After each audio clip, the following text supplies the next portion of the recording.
Welcome to Creative Minds Smart Money, the podcast where creativity and business smarts collide. I'm your host, Samantha Eck, bookkeeper, business coach, and your go-to guide for building the creative business of your dreams.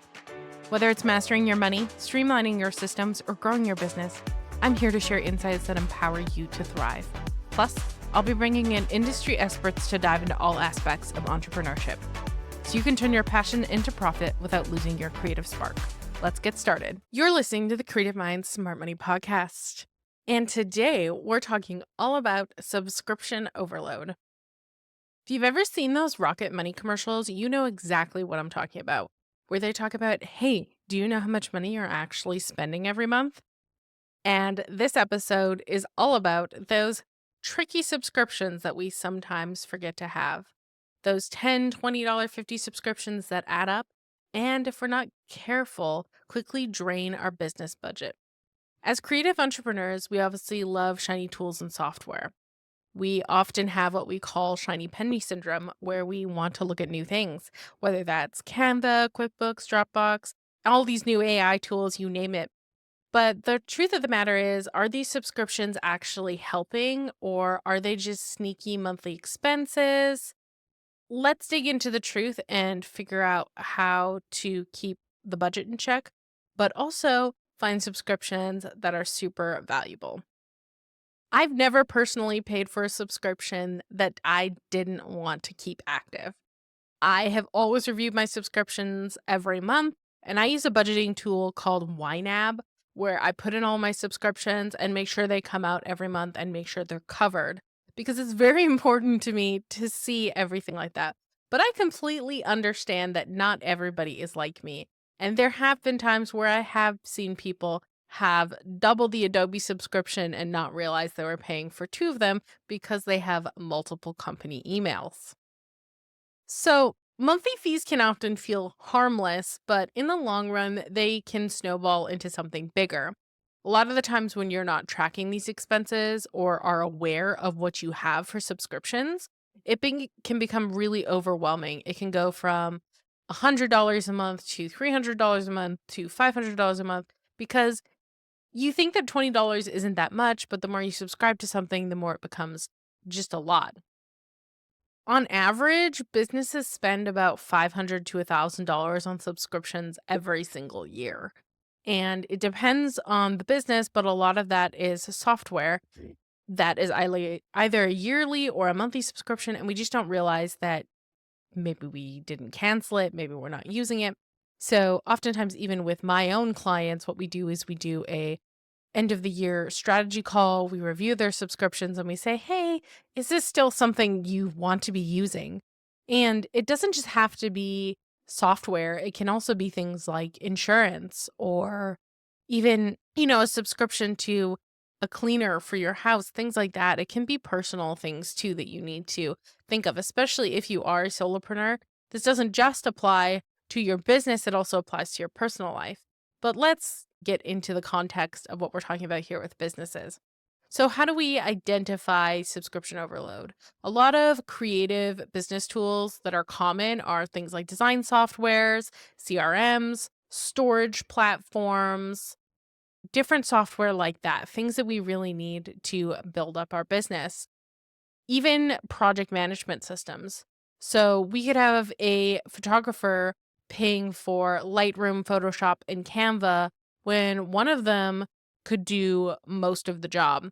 And this is actually funny because I saw on Threads the other day someone post about that, how they had these three different subscriptions, but Canva could do most of it. So why were they paying so much money for all of these subscriptions? So that's where we really have to analyze each subscription and write them down in a list and say, what can this one do that this one can? And I actually did that last year on Threads where I posted all of my subscriptions and said, hey, does anybody see any overlap here? And they were like, did you know that you could shoot videos in Descript the same as you did with Loom? And that saved me $15 a month. So it might seem small in the long run, but as someone who runs a small business, that can save you a lot of money over time. And I completely understand that we want to have as many deductions as possible so that we can minimize our tax burden, but you shouldn't be having deductions for things you don't actually want to pay for. It's just not going to help you in the long run. Now we want to understand that when we have all these unused subscriptions, it's wasted money that we could be using in other areas like marketing, hiring, or even paying yourself. So you might be thinking, "Oh yeah, it's just $20." But maybe you're $20 short to buy that new course you wanted, or you're $20 short to pay your employee this month. It's something that you want to think about. So I just want to make sure that this is very clear. Tracking these subscriptions is so important because if you just buy all these subscriptions and you're not tracking them, you're never going to understand or know how much you're actually spending. You want to be really intentional with every dollar you have that comes into your business, which is one of YNAB's philosophies. And what I really stand by is that every dollar that you have come into your business, it's intentional.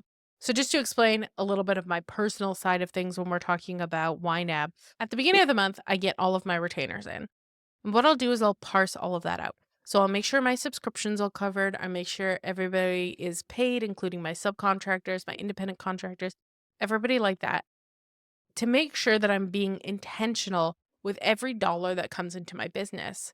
And any money that's left over, I then decide, okay, am I going to invest this into a course? Am I going to just allow myself to take that money out? Does it need to be set aside for taxes?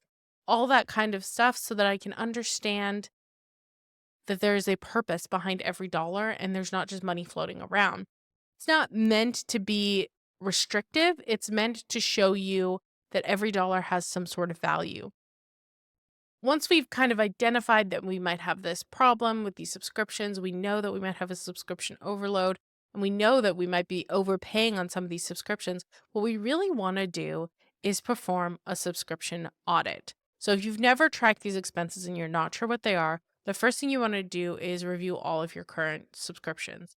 And you can do that in QuickBooks, you can check your bank and credit card statements, whatever it is, just check for recurring costs.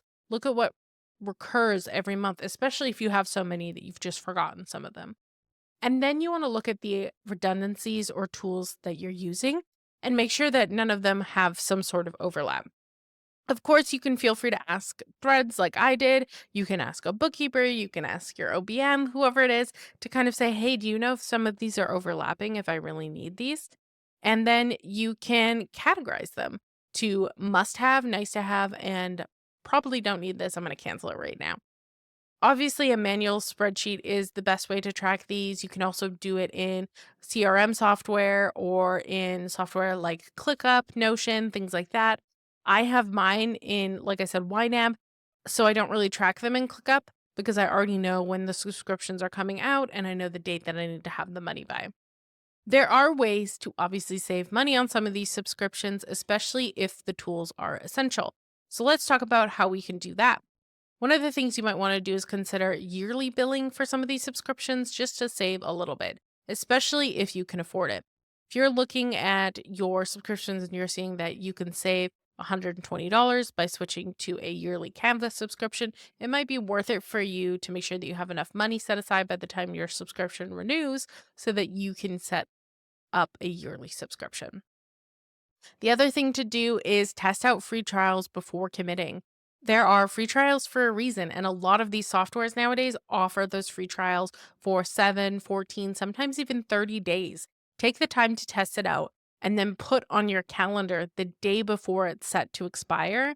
And if you decide that this software is not for me, cancel it so that you don't have any unexpected surprises. This happens more than you think, and I've seen it a ton where people will get on a free trial, completely forget that they're on the free trial, and continue to pay for it for months before they realize that they never have actually used that software, but they're still paying for it.